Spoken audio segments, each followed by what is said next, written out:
The, gosh, how do I tell you?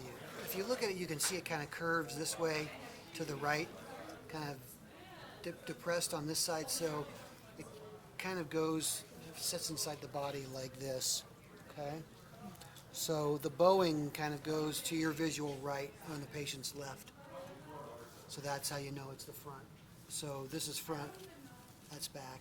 So if you look at it this way, the bow, it's not bowed this way, it's bowed back this way, so that's the front. Okay? All right. All right, let's see what we got here. Anybody got the objectives out somewhere? Oh, yeah, just sit, yeah, you can face it towards me. All right, let's get everybody over here. Hey, y'all, come gather around.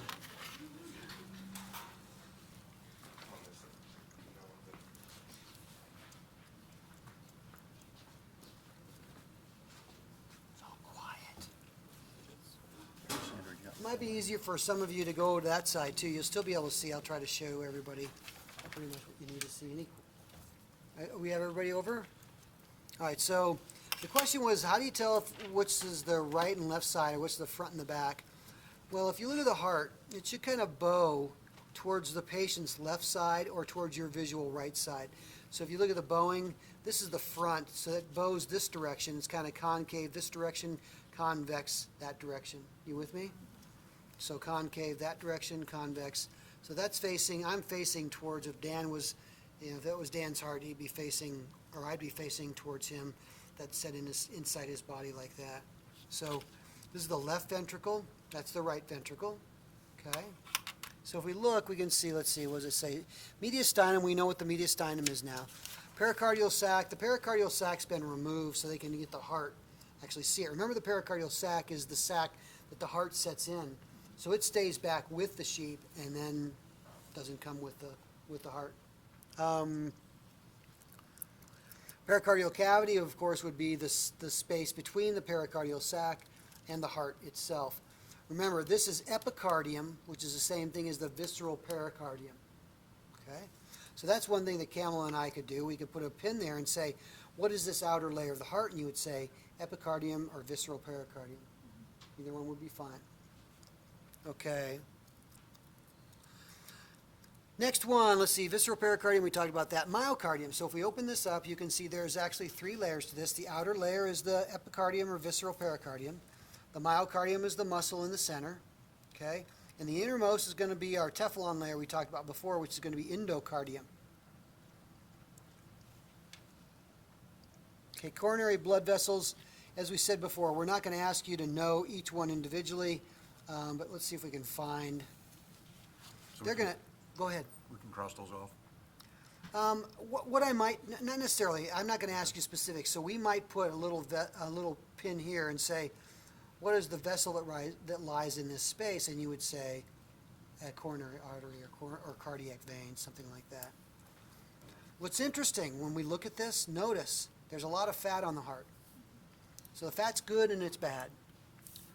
The fat is there because this is an aerobic muscle, and you all know from aerobics, what does aerobics burn?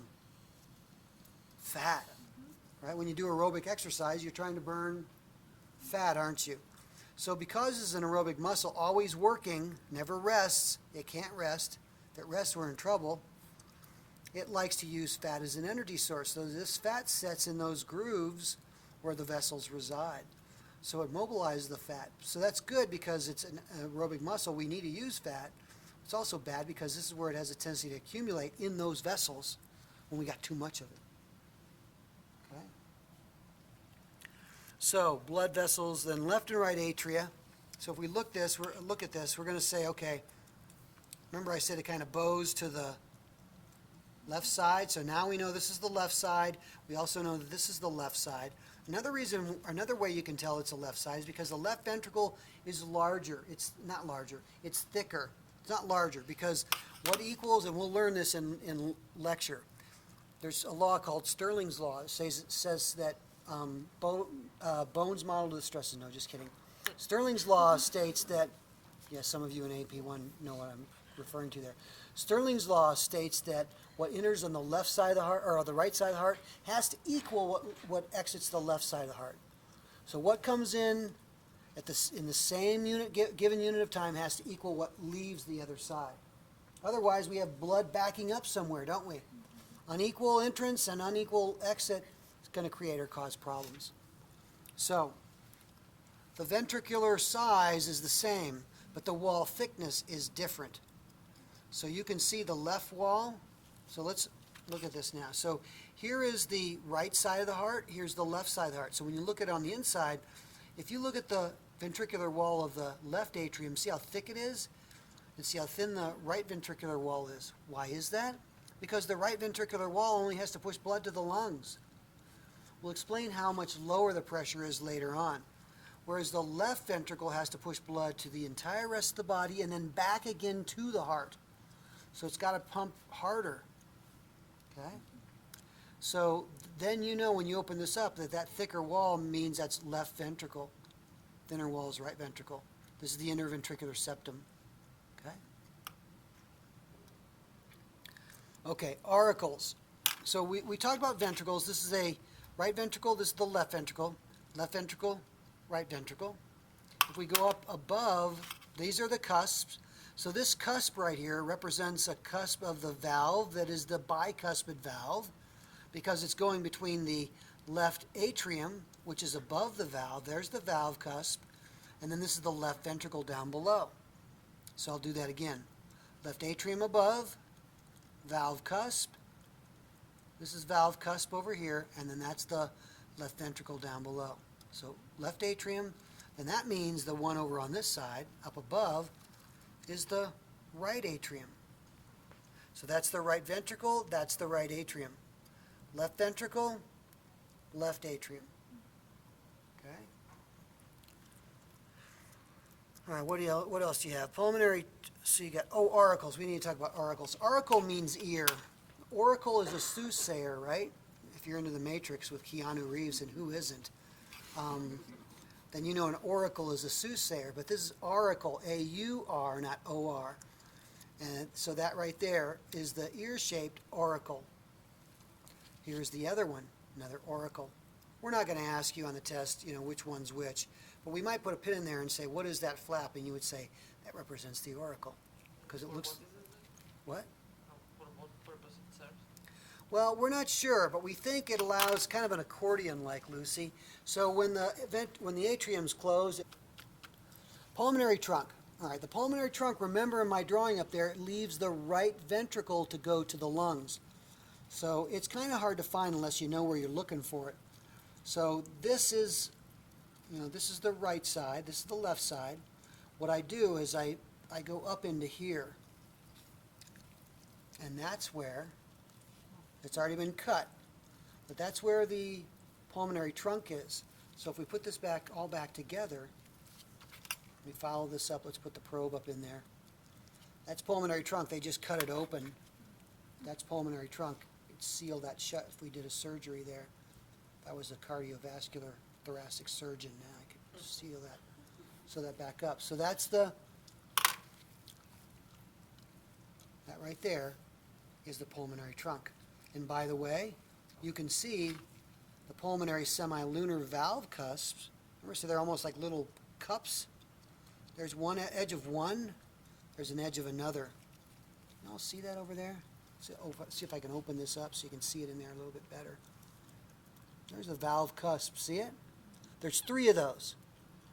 1, 2, 3, and they just kind of cup together, and then they snap. So the edges of them, in fact, what happens, it's almost like an upside down. Both of these valve cusps, slightly different in the way they're set up, but they're almost kind of like a parachute. They're very flimsy, but from the underside, because they're shaped like this, like a parachute, they're setting like this.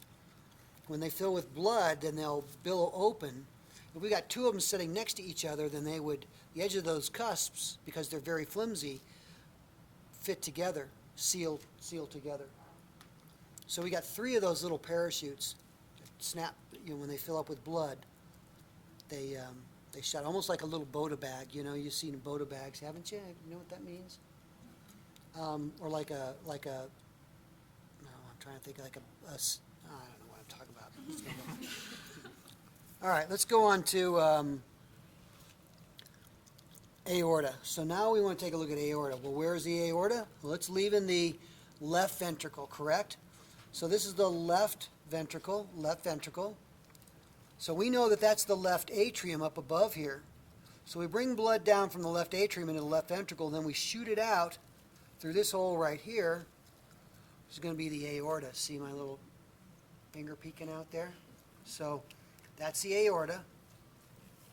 Aorta's right there.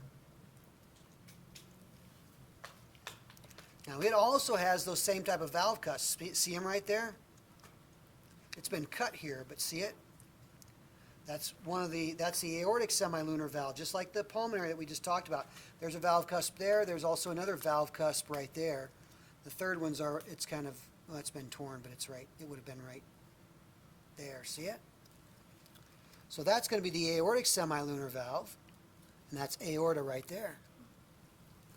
This little hole, or this little one coming off of there, that hole, so that's aorta there.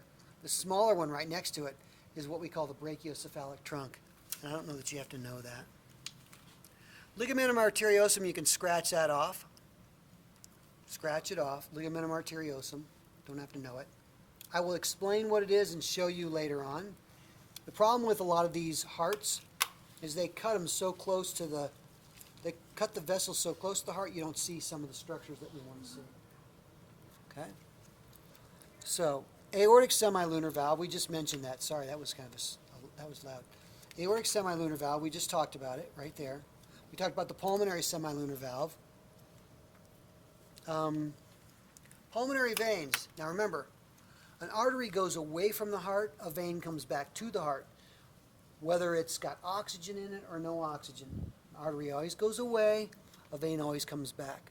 So if we're talking about pulmonary veins, they're coming from the lungs back to the left atrium. So here again is the left atrium. Okay, that's left ventricle, left ventricle, left atrium. The problem with these a lot of times is they cut them so close to the heart that you can't see these. So let's see if we can find these dudes. All right, so that's one of them there. That little hole right there. That's where the pulmonary vein would attach to. There's another one that should kind of come off in that direction, and I'm not seeing. I can't get to it. But that's a pulmonary vein right there. The rest of them have been cut off. So if you look at it from the inside, okay, left atrium, that's the opening for the pulmonary vein. Okay. All right, next one, superior and inferior vena cava. All right, so for superior and inferior vena cava, we're going to go back to the right side of the heart, right atrium. So we got to get our bearings again. So this is the left side thick wall, right side thin wall, and we're going to go up into the atrium, which is right up here. The one that goes upward is going to be the superior vena cava. That's this dude right here, superior vena cava. And then the inferior vena cava is going to go downward. So if I can see if I can find that dude. That's superior vena cava, and then inferior vena cava. Going to go down. Did they already cut that dude?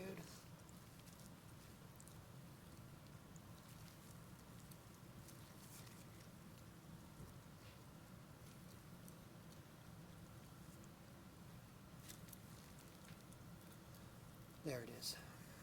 All right, so give you a perspective here. Superior vena cava, we're going to come down through the left or the right atrium to the inferior vena cava. So the heart kind of sets inside the body. If it were me, the heart sets kind of like this. Superior vena cava goes up, inferior vena cava goes down. So on the back side, it's just like that. So superior vena cava. So if you go into the right atrium, go into the right atrium. Way to find this is if we put a pin in or a probe in just like this in the right atrium. So let's get our bearings so we know what we're talking about. We put a probe in, we say, okay, I know this is right because it's got the thin wall. See that? And I know this is the bottom because that's the apex. So this probe is going down through the inferior vena cava. It's going up through the superior vena cava. That's how we might ask it on a test. Try to make it easier on you, because it can be pretty confusing, right? And if we put one in like this from the outside, see the probe sticking up and down like that, you know it's superior and inferior vena cava because it's on the right side of the heart. Remember, this is the left side, this is the right side. Superior vena cava, bless you, inferior vena cava. Okay? Right AV valve, tricuspid valve. All right, we already alluded to that. Let's do it again. So we're on the right side, correct? Right side. Here is the valve cusp between the right atrium and the right ventricle. This is the other edge of that valve cusp. Now these are called AV valves because they run between the atria and the ventricles. Don't confuse those with the semilunar valves. Those are the two that go out to the pulmonary trunk and out to the aorta. They're the ones that have the little cups, 3 cusps. So these dudes here are different anatomically. So this is going to be the valve cusp for the, remember we're on the right side, thin wall, right side. So this is going to be right atrium, right ventricle. This is one of the valve cusps right there. And that's the other valve cusp I've got my finger on. You'll notice that these have these little cords to them. In fact, if we go to the other side, here's the bicuspid valve cusp. Get my finger underneath there, see it? If I can pull that open. That's the bicuspid valve cusp right there, with all these little cords coming off of them. So both of the semilunar valves have the same structure, anatomical structure. Both of the AV valves, and this is an AV valve, it has the same, they both have the same structure. So if you look here, the valve cusp is going to be the flap where the tip of the probe is. You see that? And then these dudes, these little, almost look like pieces of floss or string, right? Those are called chordae tendineae. That means tendinous cord. And then the structures down below where they attach to the heart muscle wall, these bulges right here are known as papillary muscles. We'll cover this again in lecture, but just so you know, the valve cusp is there. The chordae tendineae are those dudes, and then the papillary muscles are those right there. So again on this side, valve cusp, chordae tendineae, and then the papillary muscle is this here. If we go to the other side, you can see there's the same thing, just a little bit different. Here's an example. There's the valve cusp with the chordae tendineae. Can you see down in there? See the little tendinous cords? Okay. And they're going to attach to the little bump right there, which is the papillary muscle.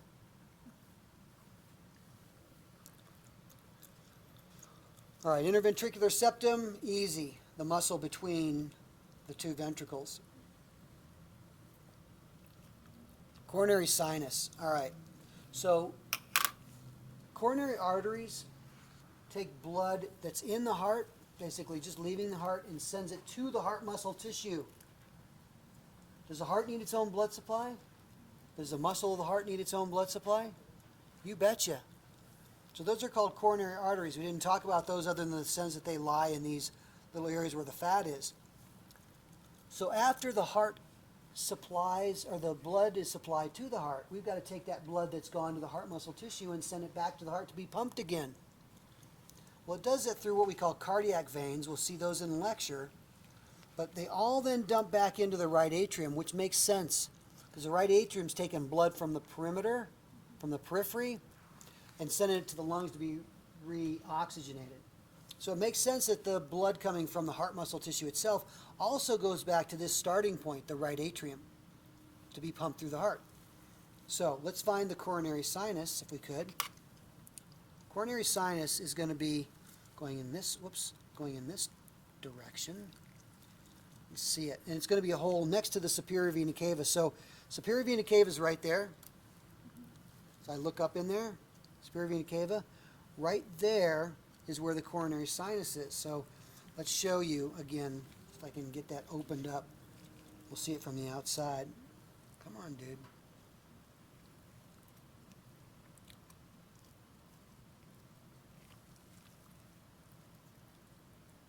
That's not. There it is, right.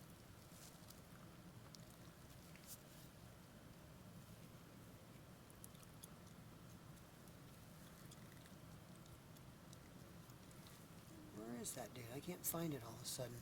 See it on the outside. There it is. Can't get through that, past that flap.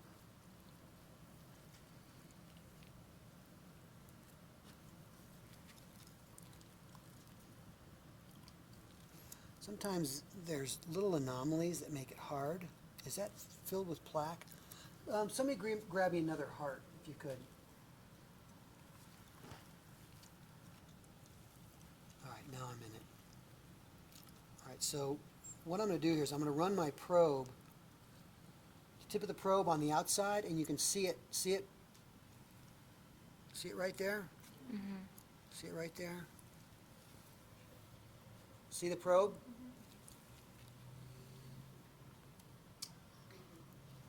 Okay, I'm in the great cardiac vein where it opens up into, and I'll just show you, it's, like I said before, it's just exactly where I said, it's just, I can't find it on this one for some reason.